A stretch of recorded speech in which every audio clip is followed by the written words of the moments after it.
Welcome, everyone, to What the Force. I'm Marie-Claire Gould, your host, and you are listening to Bad Batch Report. And joining me for episodes 13 and 14 of Bad Batch Season 2 is my good friend and yours, Molly. Hello, everyone. Welcome back, Molly. Thank you for having me back. I'm always flattered that I am asked back each time.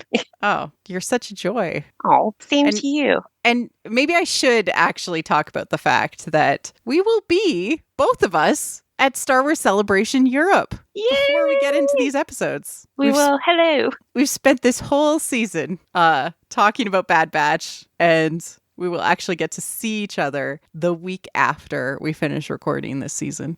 That makes me so happy. I'm going to be able to give you a big hug. It's perfect timing, and even better would be if we both get into the Bad Batch panel. Yeah, that would be amazing. I actually have a day plan of Bad Batch themed things like that I've drawn and pins and hopefully a bucket hat. So I'm ready to my Wrecker shirt. Yes, anything Wrecker is A-okay with me. He's still number one in my heart. Absolutely. Additionally, if you are around on Saturday, April 8th at 1:30 p.m. is a panel I am on, which is called Powerful Light, Powerful Dark, all about the mythology of the sequel trilogy. And if you are into what I talk about and you happen to be at Star Wars Celebration, it is a panel not to be missed. Be there or be circle, triangle, square, whatever. I'm picturing like many different Star Wars mythology, like portal things, but it's also there's a special birthday. So yeah, it's also my birthday, so you have to show up. So you have to show up and sing, everyone. No. Circle around her. No. We're also talking about maybe doing a Reylo meetup after that panel, since I think all the Reylos will be there. So it's kind of convenient to say, hey, let's just go find someplace and go take a picture right after. I will say the Reylo meetup last year at Celebration, it's kind of like the fullest my heart felt. There was a Reylo meetup at Celebration last time? It was super unofficial. It was when everyone kind of showed up at the same time after another, I think it was Sky Talkers. Oh, yeah. Sky Talkers. That was the most amount of Reylos I saw. But honestly, like my best interactions were pretty much with Reylos. And I'm not as involved in the Reylo community anymore. But just seeing these people that I've like interacted with since I first joined Twitter, it just made me feel so full. And it was like, everybody was just so kind, and I felt like I really belonged, and I can't wait for that feeling again overseas too. That's where we met. Yes, it is. Yes, like the first time in person. We've known each other online for a while, but there was actually a Reylo meetup. It was like on the beach. Yeah, that I couldn't make it too, but my shoes were filled with sand. It was really wild. Well, it gets everywhere. It does. Literally, it's the worst. Yeah. All right. Let's dig into episode 13, Pabu.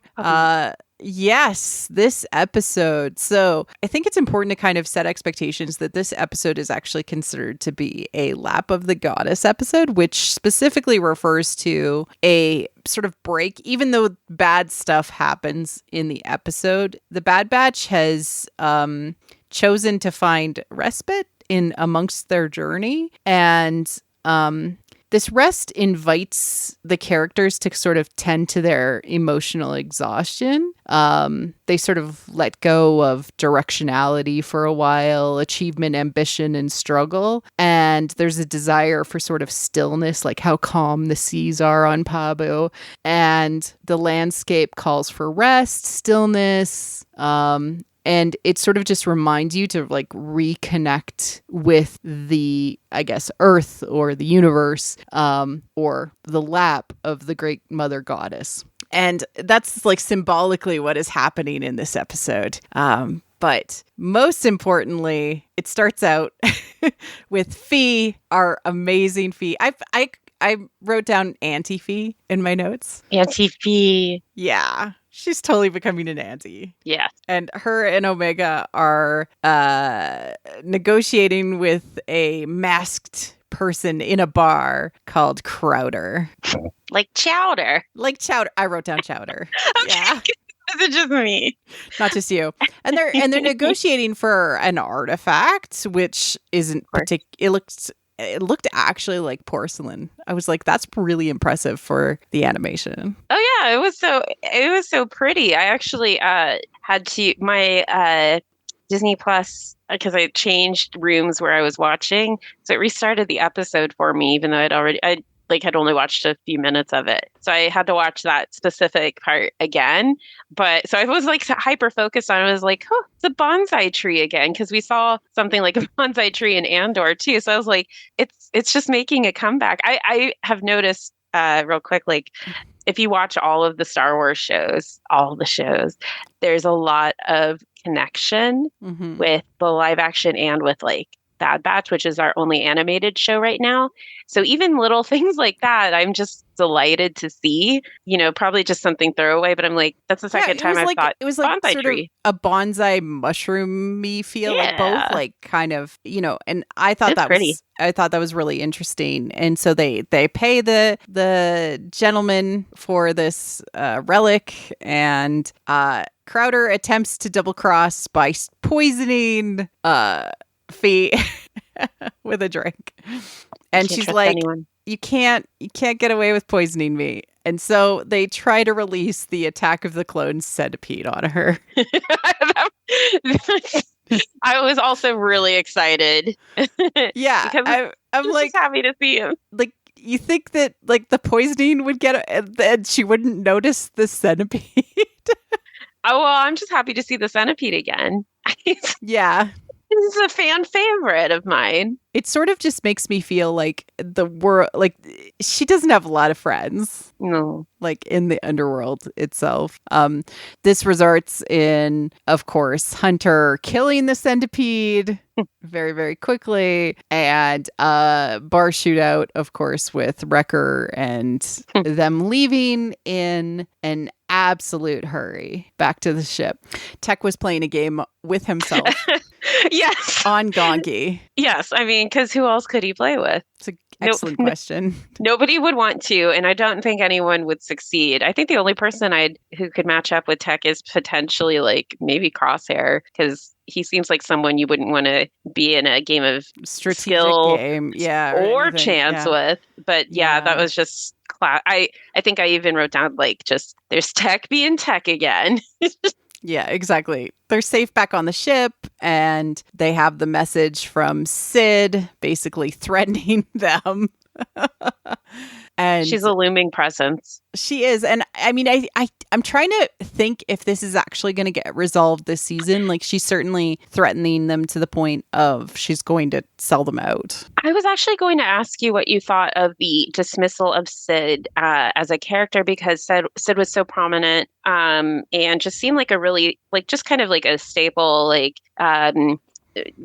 presence to help move the plot along or connect adventures for them. And so obviously, they don't necessarily need her, but the fact that you keep, hearing her again or seeing her in a communication or something, it's just interesting, because part of me is wondering, okay, does this come back at the end of the season, or is it hinting at another season? Like, who knows? Yeah, it's next interesting. Season she becomes more of an antagonist, maybe. Yeah, I don't know. She's certainly becoming a dark feminine influence in the story, right? Yeah. Because she didn't really care how stranded, how hurt they were.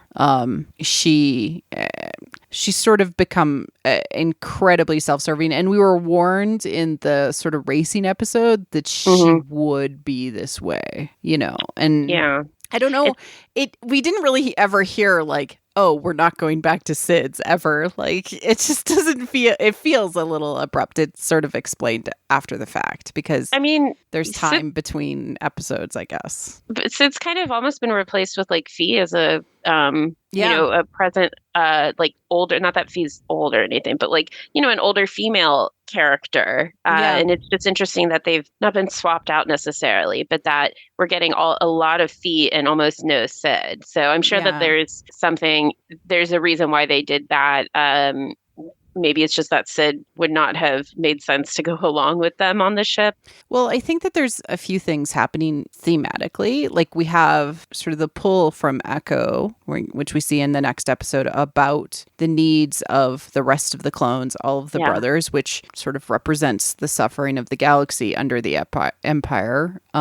And then we also have the in conflict with that is Hunter and the Bad Batches need to nurture this growing Omega, which is their own internal feminine symbolically. Yeah. Right. So those two things are like in conflict because they're really trying to actually go away from being violent soldiers. They're really trying to break this mold. And Fee's the one that brings up like Omega needs friends. Yeah. Right? Who...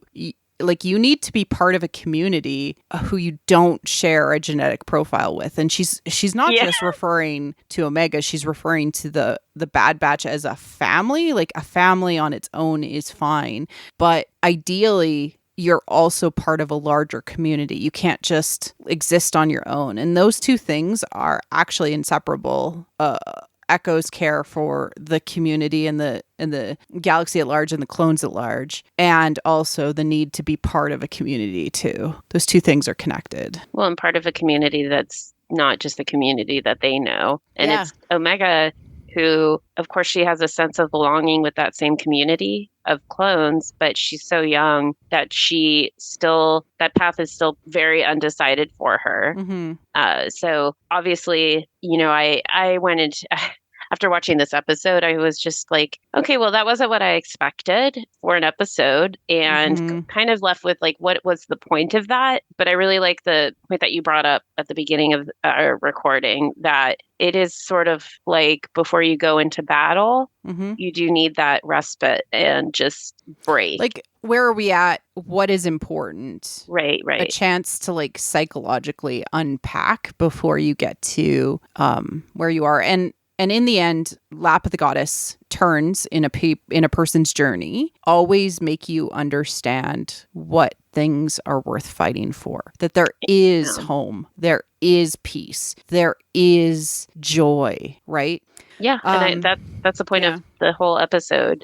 I agree with that because, otherwise, what's the point of it? Yeah, like we've talked about this a lot. Like, why do people fight wars, right? And if you never show people places worth fighting for, people worth fighting for, love, joy, friendship, community, like, what are you protecting? You're just fighting a war for the sake of fighting a war. Ursula K. Le Guin talks about how war is a terrible metaphor because if it's not about family, it's not about love, it's not about community, it's not about honor, it's not about other things like that, then you're just fighting war for the sake of war. And unfortunately, that's what has happened sometimes in Star Wars, is that you're just fighting a war for the sake of a war instead of establishing that you're fighting for the sake of the clones, you're fighting for the sake of the person you love, you're fighting for the sake of your family. And that's something Star Wars has been trying to rectify, I think. Yeah. It's something that they've really dug into, and so it makes sense that they want to do the same with their animated show and give them the remaining members. I mean, they're all still, the Bad Batch, but just Omega and Tech and Wrecker and Hunter are the only ones that are still that little pod. It just, they feel much smaller without even just Echo. Yeah. They feel so small. I literally wrote down, it's 3 men and a little lady. They felt so small to me, especially this episode.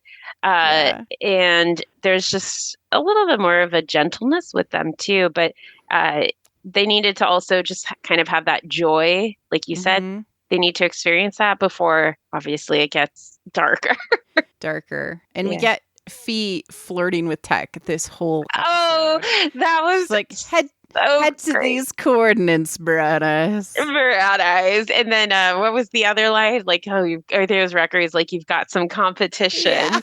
I loved it because obviously there's no intent of like any, romantic subplots, but just like the fact that they wrote that in.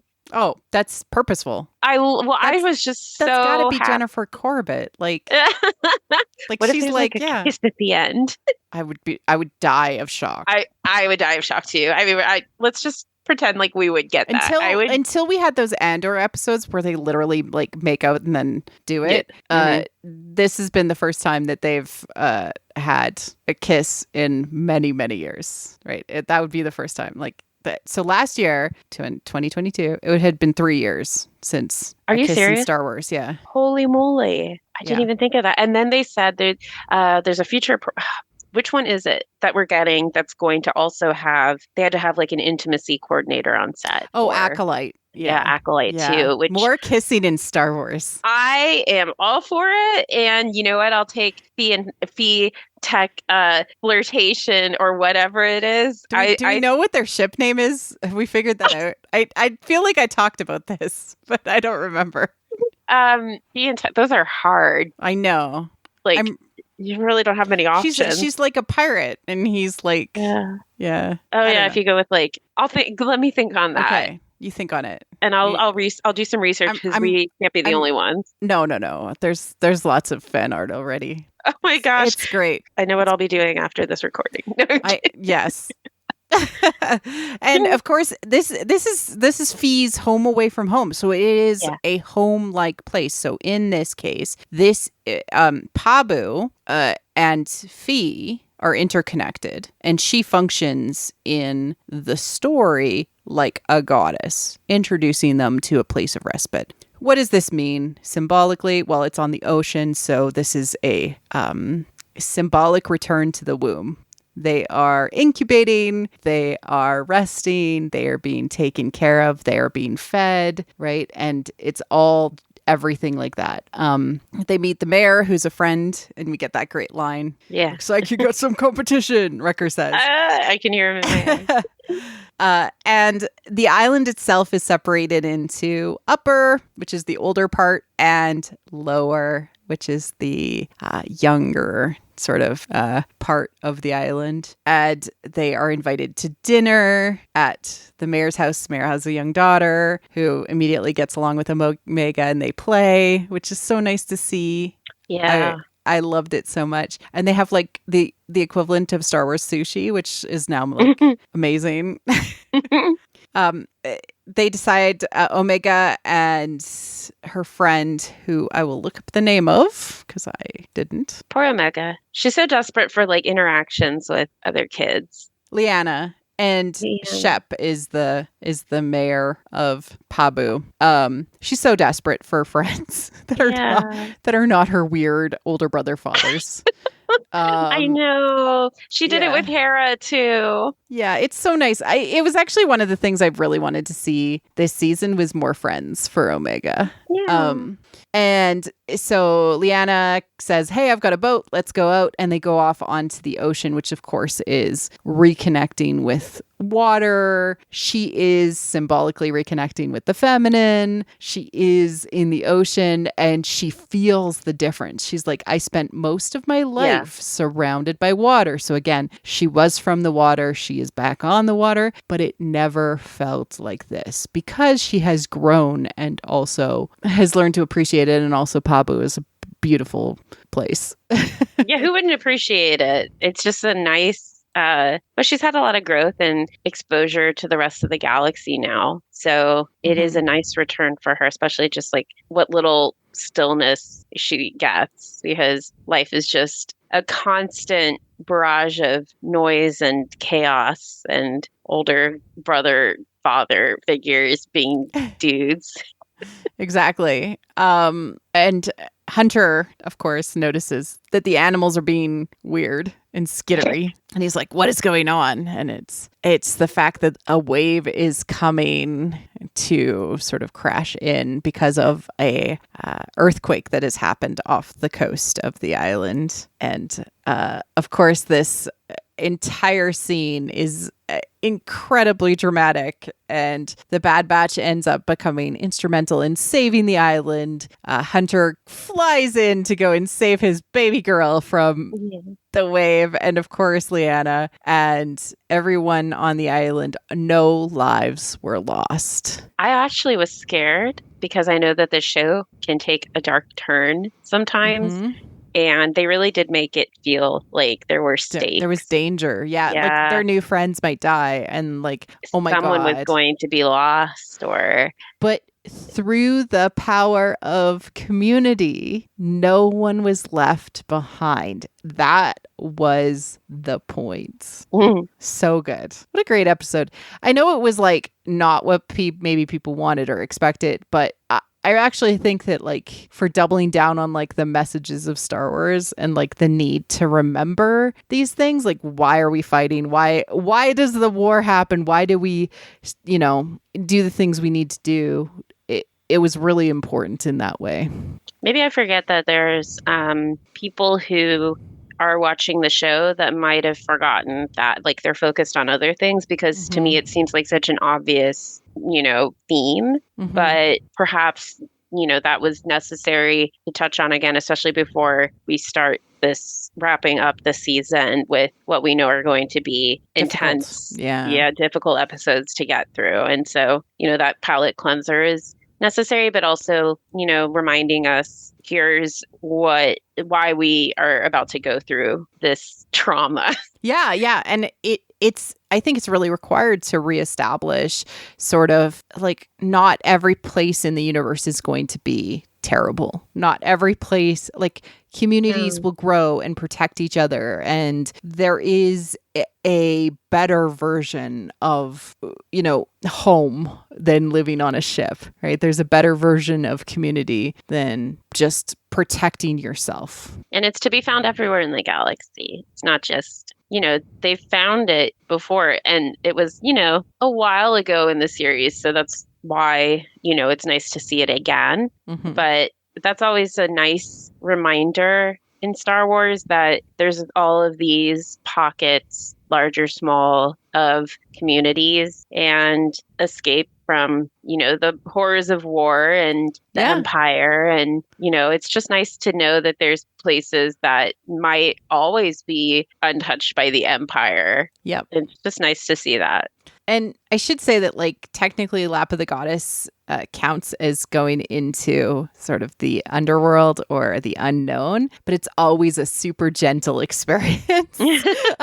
It's not like I'm suddenly in hell or I'm suddenly in Hades or like, I'm on this, I'm in a mine, like we've talked about different versions of what this could look like. It's really gentle. And essentially, it just offers this absolute relaxation. From a Greek mythology perspective, this would be like, oh, suddenly you're, trapped on the island with Circe and she wants to keep you, kind of thing. And it kind of depends on what the character needs to get out of it. In this circumstance, Omega needed to reconnect with another person that was of her age, to reflect upon her own desires and the things that she was potentially missing out in, what she was doing with the Bad Batch, and the Bad Batch needed to reflect on that there are other ways of living than just being a soldier, right? Even Hunter was like, us soldiers, Yeah. Well, and every time they say the word soldier, I just think of them harping on the good soldiers follow orders. So it just always brings it back to that. But can you be something else than, Well, and that's a huge message of this season. Like, what happens to you after like that identity has been taken away? It's like it's what really is in your core. Interesting that Wrecker so quickly turns into being a kid. Wrecker, he is just the embodiment of like, you can put him anywhere and he'll just be happy. And if you give him food, he'll be even happier. And he's just, like, I haven't been this full. I know. I was just thinking that. So good. But I'm struck by the image of Leanna and Omega and Wrecker all sleeping at the tree at the end, and Tech and Fee like talking and being together, and yeah. And it's just a happy ending, and that's the end of the season, and it's all good. No more pain. Well, hey, we don't know how long they spent there. right? Yeah. That's what you want for your characters, like, in the end. You want them to be happy. You want them to be content. You want them to be more whole in who they are and have found satisfaction. You don't want them to have to go journeying again to find missing pieces of themselves. Unfortunately, the biggest piece of themselves that's missing is Crosshair. So let's talk about that. Let's just like have some nice pain now. Into episode 14, Tipping Point. We have some clone prisoners that are being transported. We don't get a lot of information. The commander's kind of, rough with them. And they end up becoming under attack very quickly. Obviously, this is like a Rex Echo mission, but there's other clones that have joined them in this sort of resistance. And what I found super fascinating was this ship was quickly disabled because it's obvious that these clones know exactly where to hit. So hyperdrive and weapons targeted, and then they very easily were able to do what they need to do. So Rex makes everyone more capable. I mean, if you take Rex out of that equation, I would have just been like, what is going on? But, I mean, we knew that this was, I think it was just such a surprise to see them like having skipped over, which I guess we didn't need to see them, recruiting other clones or like organizing, and it wasn't part of the story that we needed to. It wasn't big enough that we needed to see that happening. So I did do a bit of a double take. It was a little bit of a whiplash because I was like, wait, what did I miss? When did this happen? Did I miss some like another part of the story? But I was just happy that they were okay, because I was scared. They ended up being okay very quickly, right? Yeah, I like that. I need that sometimes in Star Wars because we don't always get that. Yeah. And Echo is very passionate about what they're doing. Love him. Yeah, they end up seeing that the commander's like, well, we're being boarded. So he goes and says, erase the databanks in our mission log. And they go to erase the data. They arrive just in time to get the data. And that's where this kind of like sets off where we're going to be going with this. And we, change, of course, to Mount Tantus, which I found out is actually from Legends. It's in Heir to the Empire. It's where Palpatine was kind of setting up his cloning situation. So I think they might be pulling heavily on those aspects.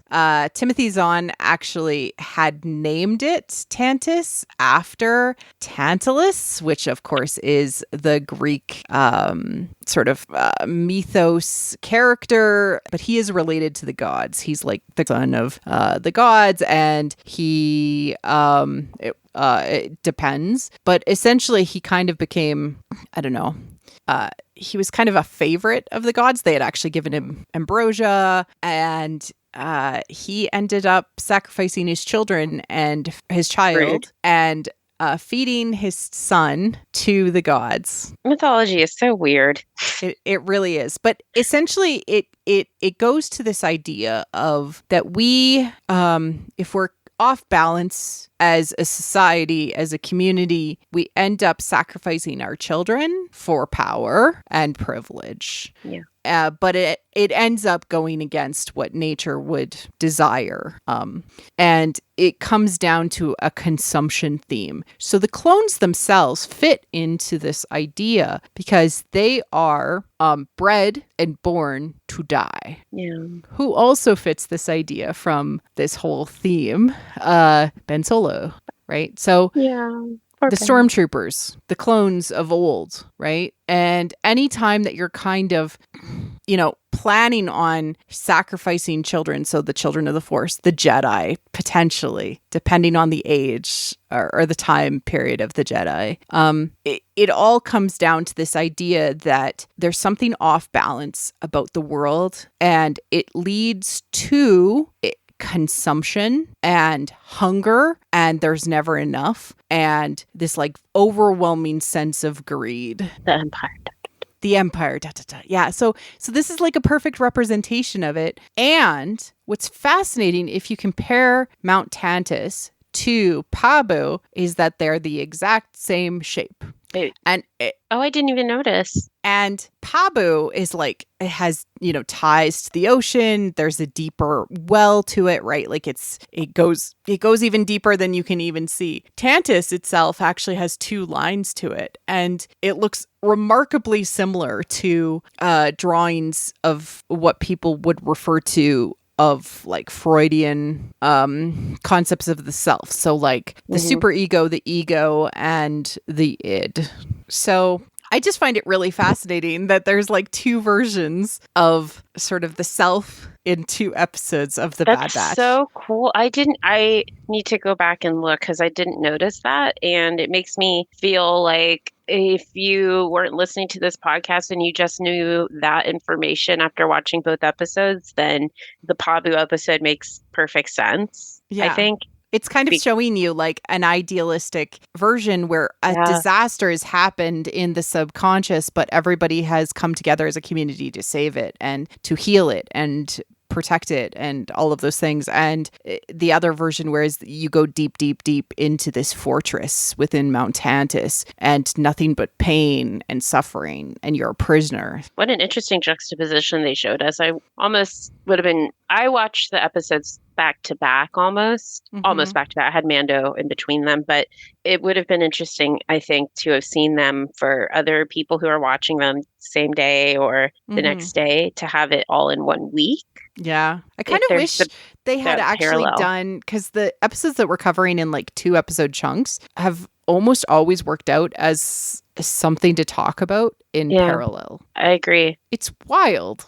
Well, I noticed also that now, so it's been frustrating for me that I have to split my attention between Bad Batch and now Mandalorian, and I'm seeing like, and I want to say it really does help watching both at the same time, because they actually work in tandem very well. They really do, yeah. It almost feels intentional, and I don't want to get my hopes up. It's just that there are themes in both, and I just like, it makes everything we're seeing with the Bad Batch feel so much more important too. Yeah, it feels significant, and in so many ways Bad Batch is doing these things in such a glorious and wildly important way. Talking about how both in the world of the galaxy far, far away, and also in our own world, how we have institutions that are basically, even now, breaking down to sacrifice the children, like allowing children to work in some of the states in the United States at such a young age, right? They're lowering the working age, children being recruited out of high school to become soldiers, like this idea that we are sacrificing our future for our present instead of the reverse. Right? Star Wars does a good job of pulling from current events too, and having it play out on screen so that you feel more of a connection to it, because that's at least what I get from the TV shows for the most part. And I really like that they give so much weight to even an animated show. And yeah, it's indicative of all of the bad, like, it's not necessarily, these shows aren't necessarily meant as an escape from real life. It's just kind of another shade of horror and sometimes an easier pill to swallow. Yeah, exactly. And we go into the belly, the deep, deep belly of this subconscious monster. And we're shown Dr. Hemlock's assistant, Emery Carr, who, of course, working to, I don't know, a good cop up. Whatever. I don't trust her. Whatever. I do think it's interesting that, well, actually, I'm not going to say this because I don't want to spoil, because there's people who might be listening to this and they haven't watched Mandalorian yet. But because I was going to make another, I think it was actually last week's Mandalorian episode, is you get another sort of female character that you know exactly what I'm talking It's kind of about. like trying to be friendly and Yeah, see, that's what I'm talking about, these parallels. It's so interesting to me that they make these choices. Yeah. You know, and she warns Crosshair to cooperate. And of course, we have Dr. Royce Hemlock, who joins and comments that Crosshair has recovered remarkably fast. And it basically just straight up says, like, you need to tell us how to find Clone Force 99. And I needed that reminder, actually, because I completely forgot why Crosshair was there. And I was distraught about Crosshair being in pain because he is now my number one favorite character. He's so good. He's baby, right? He's a baby Dark Prince who's stuck in the underworld currently, and he's gonna get out. We're gonna get him out. Don't worry. He's coming home. Our Dark Prince is coming home. I'm gonna be so mad at you if he isn't, because no, he will. Don't worry. He's on the posters. If you and listeners, if you have heard me already, I get very emotional when I see animated characters in pain. It just really strikes something in me, and I've been that way since I was little. And so seeing him animated, it's pain and suffering. It really does strike something with me. And I actually, I don't think I did this with the Outpost episode, but this time I did actually have to look away from the TV, and I can stomach a lot, but I couldn't handle it. It was hard. Yeah, it was very, very hard. This whole episode was, but mostly like this part, it was very, very hard for me. And again, kudos to the writers, to the animators, to everyone for getting me to feel that way, because sometimes live action doesn't do the same thing for me. But if I seem quiet at all, which probably I won't because I'm a talker, it's because I was very upset about this part. I was distraught. Absolutely. Well, he better be okay, MC. I'm pretty sure he will be. Okay. Yeah. You know, just a reminder, we talked about the hemlock symbolism. Yeah. You know, hemlock, of course, is known to be quite a pretty plant, but is toxic and poisonous in many situations. That comes back later this episode, which I was super happy about. And Crosshair inside of Mount Tantus, as we had just talked about this symbolism of Tantalus, and it says it's the kid you're after, and he's like, yes, I need her. She's a clone and therefore imperial property. If we needed the textual reminder of what this theme is, where they are, what this represents. Thank you, show, for being symbolic and textual. It's becoming more and more rare in Star Wars, and I appreciate it whenever it happens. I actually really like hearing that, because I needed him to be connected, even with, just the words, kid, whatever. I just needed that again, because he's been so far removed, and you forget that this is a journey home for him. So, and even little words like that, it's sort of like a kid is not a clone, right? Like a kid, he views her as a kid. Kids are meant to be protected. Well, he has a soft spot for her. Yes, he did. He still does. He still does. He absolutely still does, because that's the whole reason why I ended up liking him at the very end of season 1, was because of that interaction he has at the end with Omega. Mm-hmm. So she's his baby too. He is left to be tortured, unfortunately, and manages to, get the guard's gun and shoot to kill 2 guards. And did you think that he killed her? No, I saw that he had changed it to stun. Yeah. I didn't, because I didn't. Yeah, and symbolically, of course, this represents that his inner feminine has already grown enough that he cannot kill it. I didn't get that, and so I was like, whoa. Yeah. I think my text messages look like, oh my God. But he kills every stormtrooper. Mm-hmm. Except, he does not kill her. That's why because when she reappeared later, I went, oh, wait a minute. Yeah, because she's currently his anima in this situation, and he doesn't want to kill her. You would think that with all of my exposure and experience with Star Wars, I would recognize when someone is being stunned, and I still was like, whoa. Like there's the little bubbly sound, like I don't know what's wrong with me. I'm gonna blame it on watching that one at if I watched Mando at 2 a.m., this was close like at 3 a.m. for me. So I'm going to blame that. You are a stronger soldier than I am. Good soldiers follow the crazy release schedules. The release schedule. And immediately Crosshair's like, I got to go and warn them. Wow, isn't this it's so good. It's so good. Cool. What did we talk about last episode? He was at his lowest point. Mm-hmm. He died symbolically and has been reborn with the knowledge that there are important things that are more valuable than the orders that you are given. This is so good, eh? Like, doesn't it feel touching? So satisfying? So satisfying, so touching. I'm saying a lot because it's just like, yeah. This is what I need. And it just makes it all work. It's just like a big warm hug. Not him suffering, continuing to suffer, but going to warn his family. And he says, Plan 88. Yeah. Which, of course, means something to them. And they release the knockout gas, which, of course, ties back to Hemlock being toxic. And he is immune to it. He is immune to that. The toxin. Was that wild to you? Also, no. That concept. Well, the concept of him having built up a resistance to it. There's a whole.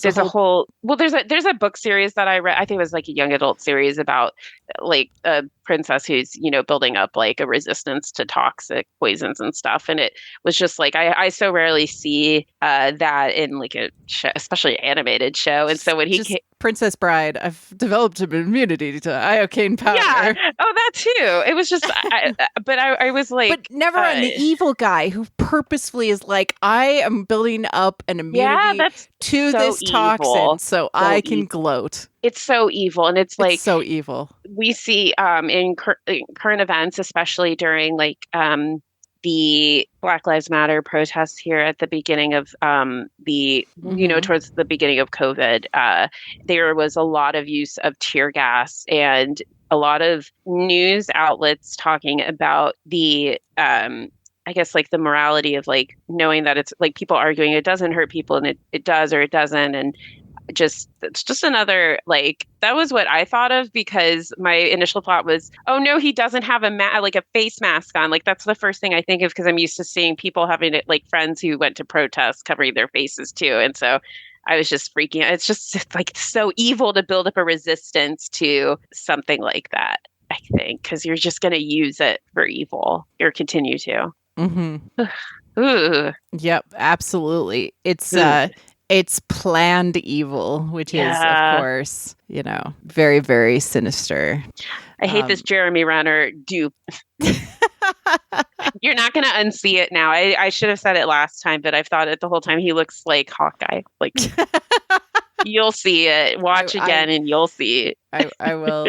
And we head back to Pabu, where Rutgers is fully assimilated into the community, becoming a linchpin of the community, both enjoying life, eating food, and working hard for other people, contributing his strength to make things easier for people as they're recovering from the earthquake and, of course, wave that the swell that took out the lower part of the community. And the mayor Mayor Shep is talking to Hunter and really questions like, is that all you are, a soldier? Because like Hunter's like having trouble like allowing himself to just be in Pabu.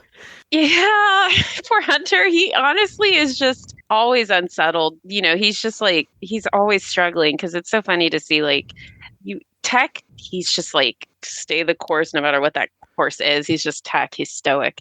And then you have Wrecker who just assimilates everywhere easily. And then Hunter is just like going through his own personal journey each time he has to be comfortable somewhere and he just can't because he's used to be it's interesting because I'm used to viewing him always as like the leader of the group. But because they've been splintered, because we're focusing so much on Crosshair, you almost forget that Hunter is like the focus sort of, other than Omega, in season 1. Yeah. And he's almost not pushed to the back, but that struck me. It struck me this episode because I almost was at the point where I was thinking, why are we at Hunter? Shouldn't we be at, another character right now? And that's interesting. I think archetypically, like, Hunter is in the hero phase of his life, but he's actually in a shadow version of hero, which is a coward.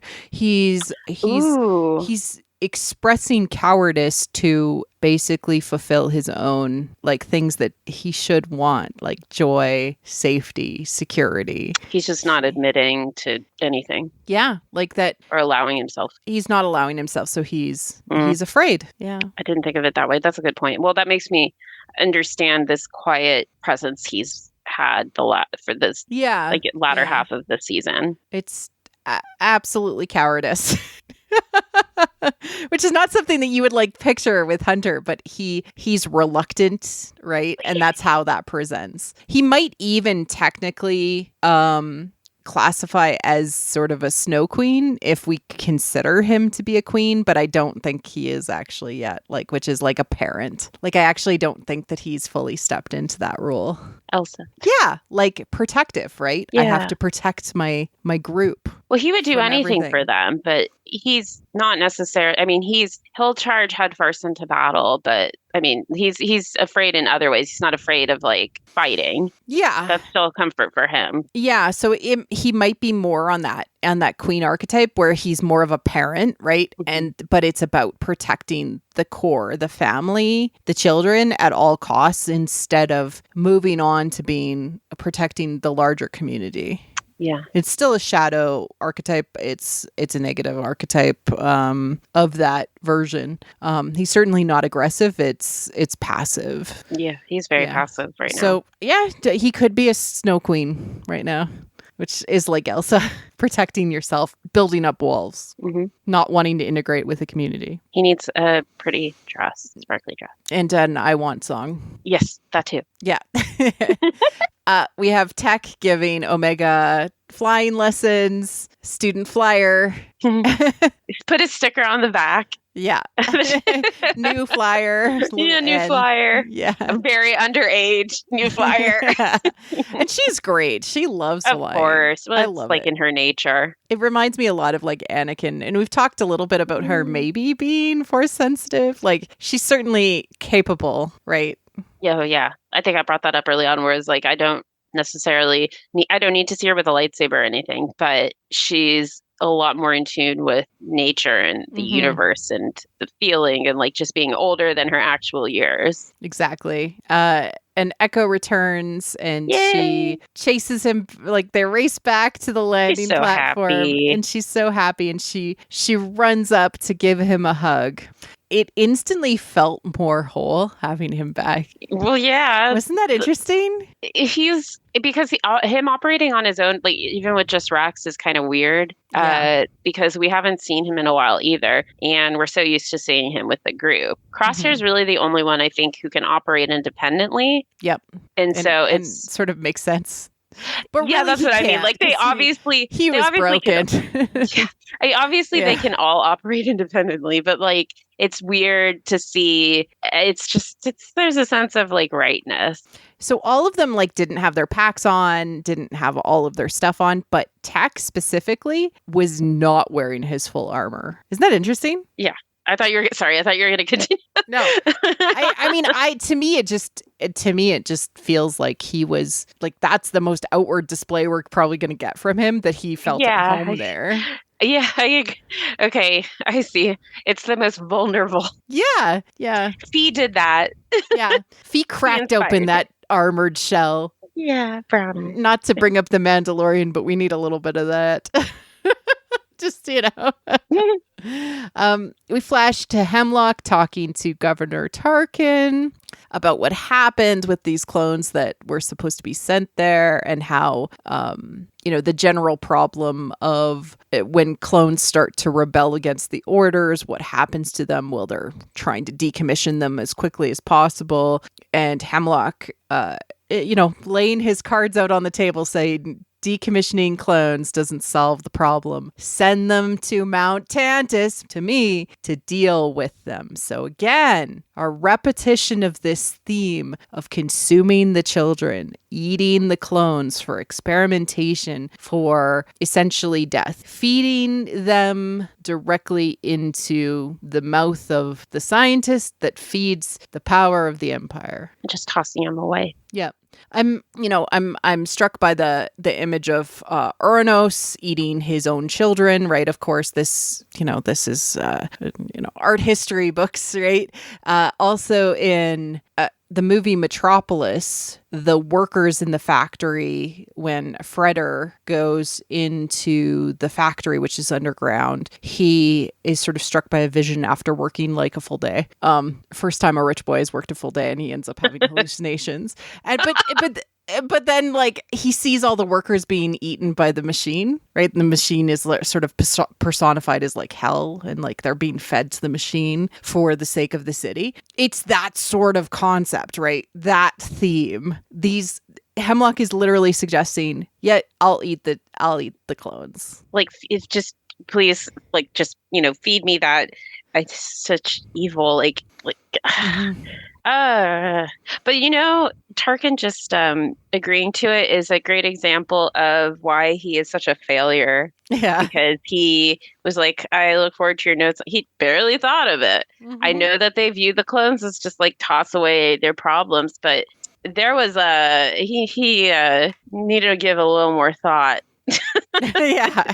To some of his decisions, but we all know that it'll work out for him in the end. Yeah. Yeah.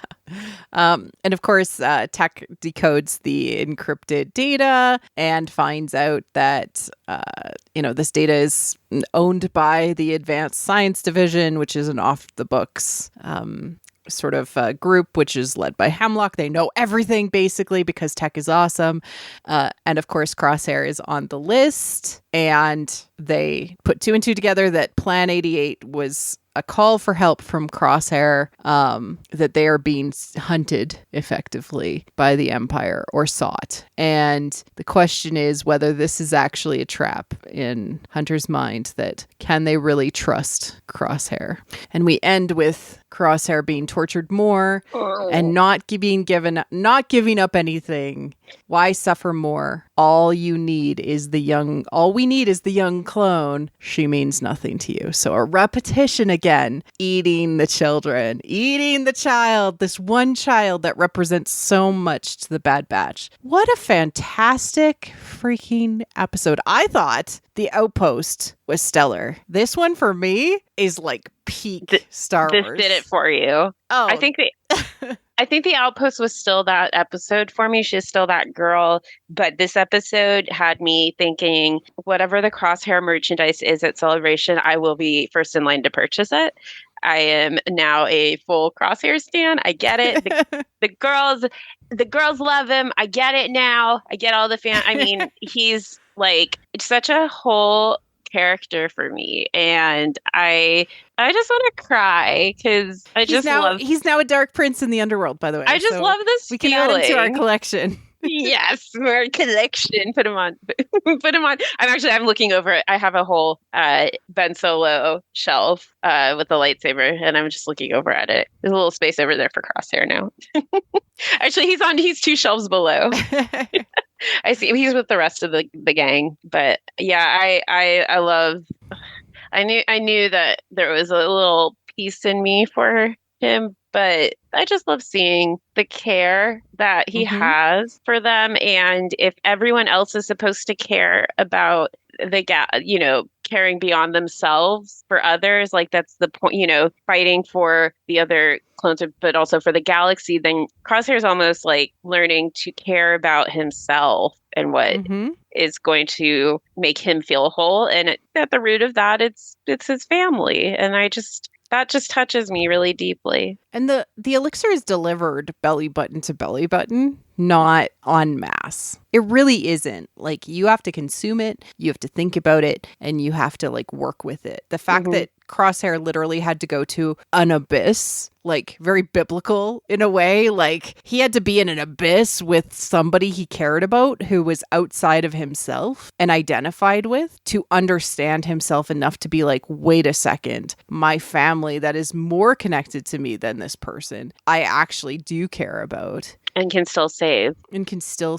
I don't like, it's to the point where it's like, I don't want a universe without them, right? It's great. I love them. Yeah. I want live action next. No. I look forward to the amazing cosplays that we'll see. But oh yeah, I love them so much. They had another great output from our friends with the Bad Batch, and just makes me also guessing, okay, well, now where's the story? You know, what's next? Because I keep thinking I know, and then I'm like, well, that's not what I was expecting at all. Or I'm reminded of like characters or storylines, like Rio Chuchi, like just seeing people again, where I'm like, wait a minute, I forgot about them. Yeah, she was there. She was working more directly with Rex and with Echo. Yeah. It was nice to see her again. There was a moment when Echo walked away, actually, I just remembered, where she was like, be careful, Echo, and like puts her hand on him, and I was like, there's another I ship them. Well, that's how starved we are. We ship anything. Like yeah.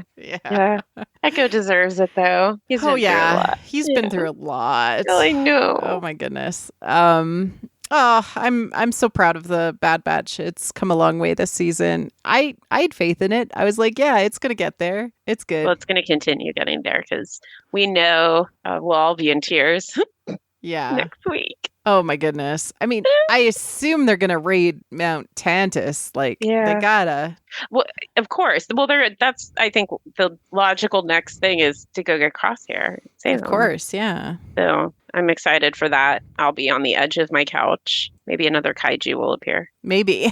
We've got a lot this season, so maybe they'll fix the mechanical kaiju and take it to the thing and attack the mountain. Can you imagine they go all the way back and get it off the planet, and then it's kind of like how, you know, they put out the call for everyone to come help at the end of Rise of Skywalker, so they're going to do the same with the mechanical kaiju. All the kaijus attack.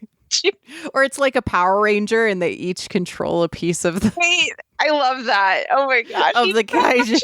If you assemble all of them, and then like Omega's like the little like central piece. Okay, hey Hasbro, we have an idea for you. Or not Hasbro, Mattel. We've got an idea for you. You may not like it. I like it. You combine all the bad. I love that so much. It's so good. All right. We are very excited to wrap up the Bad Batch season 2 next week. Molly. Wow. Thank you so much for chatting with me about these 2 episodes. Thanks as always for having me too. I'm so excited. And next week. Where can people find you if they're looking for you in the meantime before next week? As I always say, if you can't hear me because I'm loud and talkative, you can find me on Twitter at Darth Molly, spelled Maullie, or on Instagram as Darth_Molly. And I do have my link tree in my bio on both. Awesome. We will see you next week. Cheers. Bye. Thank you for listening to What the Force. I'm Marie-Claire Gould, your host. Our music is orchestral music by Christy Carew for What the Force. You can support the show directly on Patreon at patreon.com/whattheforce. We like to thank all our patrons, especially those who love and are obsessed with What the Force: Melody in Wild Space, How Rude, Anna Perez, Neil, Christian Luca, Carly Ann, Josh Johnson, Scott C., and Susan. Support the show by wearing the Force with our merch. Like and subscribe on YouTube or leave a 5-star review on iTunes or other podcast apps. It helps people find the show. You can connect with us on Twitter at WT Force Show, What the Force Podcast on Facebook. Our website is whattheforce.ca, or you can join the Discord. Links are all in the liner notes. Feel free to reach out and start a conversation. Cheers.